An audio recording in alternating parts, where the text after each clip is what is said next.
Sunny Hostin recently sparked a firestorm with one of the most controversial rants in years. From blaming the public for societal division to taking shots at Elon Musk, her words have left Hollywood in turmoil. However, her unapologetic defense of Disney's agenda has sparked unprecedented backlash. Is this a sign of the woke media's final collapse? And why is Disney doubling down on DEI despite growing public outrage? Stick around, because what Sunny said this time might be the breaking point for The View and its audience. The Hollywood media bubble has been unraveling over the past few months, with cracks becoming more evident week by week. One glaring example is the persistent decline of The View, a talk show produced by ABC, a division of Disney. Ratings have been steadily falling, and the situation has become increasingly concerning, prompting Disney executives to consider drastic measures. Discussions are reportedly underway to introduce a combative new voice to challenge longtime hosts like Whoopi Goldberg and Behar. There's even speculation about replacing Sunny Hostin, whose presence has become increasingly controversial. While Sunny Hostin has always been a divisive figure, her recent behavior has escalated to new heights. Known for her inflammatory remarks and tendency to paint herself as a victim, she's made headlines repeatedly for her abrasive approach. Over the past month, her actions have sparked even more backlash as she continues to target the general public with her rhetoric. Many see her as a mouthpiece for the larger Disney and ABC agenda, pushing narratives that feel more forced than genuine. This mounting criticism highlights a deeper problem within Disney's media strategy. Hostin's approach has alienated audiences, adding to the growing perception that the network prioritizes promoting divisive narratives over creating engaging content. It raises a pressing question: how much longer can The View endure this rating spiral, especially as viewers continue to tune out? A deeper look into Sunny Hostin's recent actions reveals that her controversial behavior might stem from frustrations about her declining career outside of The View. Reports suggest Hostin's career has faced setbacks, with roles in romantic comedies and other projects slipping away. This string of professional setbacks may have fueled her recent high-profile attacks on the general public. Her latest remarks, made over a month after November 5th, sparked intense backlash. Hostin addressed what she views as a growing trend in America: the public blaming celebrities and media personalities for the nation's deep divisions. She claimed this narrative is not only false but also dangerous, arguing that people criticizing figures like herself are perpetuating misogyny and sexism. According to her, these individuals aim to normalize such behaviors in the coming years, a notion she vehemently opposes. Hostin's statement, however, didn't stop there. She shared her fears about the state of the country, stating that she's deeply concerned about how selfishness and misplaced blame have become pervasive. Hostin labeled such behavior as juvenile, insisting it solves nothing and only intensifies the issues society faces. She also defended her position as a voice for change, expressing pride in her platform and her ability to speak out about her passion for the country.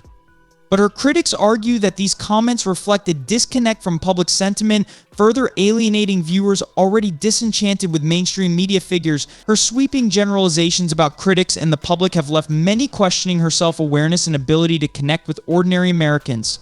This ongoing saga raises significant questions about how public figures like Hostin, who have a platform to engage with millions, use their influence. Is this a genuine effort to inspire dialogue and change? Or is it a defensive reaction to her waning popularity and career setbacks? As The View continues to struggle with ratings, Hostin's divisive rhetoric might be more of a liability than a lifeline for the program. Sunny Hostin's remarks are stirring up even more controversy, especially as they reveal her staunch defense of the DEI framework, which has faced increasing criticism across various sectors. She expressed frustration with those who attribute societal division to Hollywood and the media, arguing that such blame stems from ignorance about how society functions. According to Hostin, entities like DEI are not the problem, but rather a solution that promotes unity and inclusivity. For her, the rejection of DEI initiatives by businesses is both disheartening and reflective of a lack of understanding of their potential benefits. Hostin, drawing from her own ethnic background, seems to conflate criticism of DEI with personal attacks on diversity itself. However, critics argue that opposition to DEI is not about rejecting diversity, but about questioning whether these initiatives prioritize ideology over actual qualifications and merit. This perspective, often ignored by proponents like Hostin, reflects a broader concern about whether DEI efforts are genuinely inclusive or if they merely serve as corporate gestures detached from practical benefits. Sunny Hostin's unapologetic stance aligns closely with Disney's ongoing commitment to DEI. As she continues to defend these initiatives, many see her as an extension of Disney's broader agenda, a company often accused of prioritizing inclusivity messaging over producing meaningful and quality content. Critics claim that this approach has contributed to the erosion of audience trust, as people increasingly feel that entertainment and storytelling have been overshadowed by corporate virtue signaling. Unsurprisingly, Hostin stands firm in her beliefs, aligning herself with Disney's broader agenda. Not only does she genuinely believe in her position, but she also functions as a vocal advocate for Disney, a corporation often regarded as the leader of DEI in Hollywood. This alignment underscores the complex dynamic between media personalities, corporate agendas, and the growing public skepticism of these initiatives. Sunny Hostin continues to dig her heels in, doubling down on her defense of Hollywood celebrities and their role in society. Her argument insists that the public needs to stop blaming figures like her for societal divisions. In fact, she claims that instead of pointing fingers, people should look up to media personalities because of the rules and structures they operate under.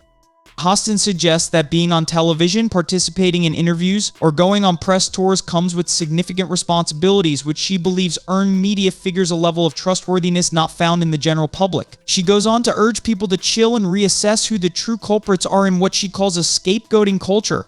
Hostin predicts that in January, more individuals will emerge, perpetuating false narratives to fit their agendas, a trend she believes must be stopped. However, she admits she doesn't know how this could be achieved, other than reiterating her unwavering belief in initiatives like DEI as a solution to societal issues. What's particularly striking is Hostin's willingness to take direct shots at prominent figures such as Elon Musk, whom she criticizes for his stance against DEI. Her remarks are yet another example of her tendency to use public platforms to defend corporate-driven initiatives while dismissing dissenting views as ignorant or misplaced. It's clear that Hostin isn't just a mouthpiece for Disney, she genuinely believes in the principles she advocates for, making her advocacy all the more polarizing. Her steadfast support for DEI and alignment with Disney's vision reinforce why many view her as one of the most controversial figures on The View. In fact, her critics argue that she's not only the most insufferable host on the show, but possibly across all of BC and mainstream media.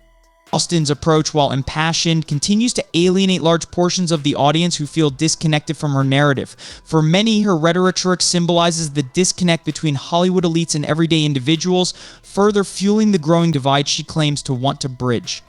To wrap this up, the bigger picture here is the clash between critics of DEI and individuals like Sunny Hostin, who staunchly defend it. Those critical of DEI argue that their stance isn't based on a false narrative or hatred, but on a desire for practicality and common sense.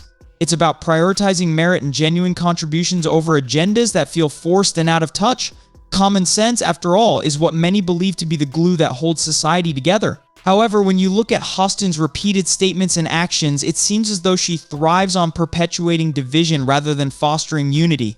Her defense of her co-hosts like Behar and Whoopi Goldberg and her unwavering alignment with Disney's stance on DEI indicate that she is deeply entrenched in her beliefs, no matter how polarizing they may be. At the end of the day, this conversation isn't just about Hostin or her opinions, it's about a broader cultural divide. Disney CEO Bob Iger's refusal to scale back on DEI further highlights how these corporate agendas trickle down to on-air personalities, shaping their narratives and public personas. What do you think about this ongoing saga, or how do you feel about the direction Disney and Sunny Hostin are taking? Do you believe Sunny Hostin is fostering unnecessary division, or is she standing up for what she believes is right? And how do you feel about the direction Disney is taking with initiatives like DEI? Let us know your thoughts in the comments below. We love hearing your perspectives. If you enjoyed today's discussion, give us a thumbs up to show your support. Subscribe to Movie Saga for more deep dives into the latest controversies and cultural debates, and be sure to ring the bell so you never miss an update. Thanks for tuning in, and we'll catch you in the next one.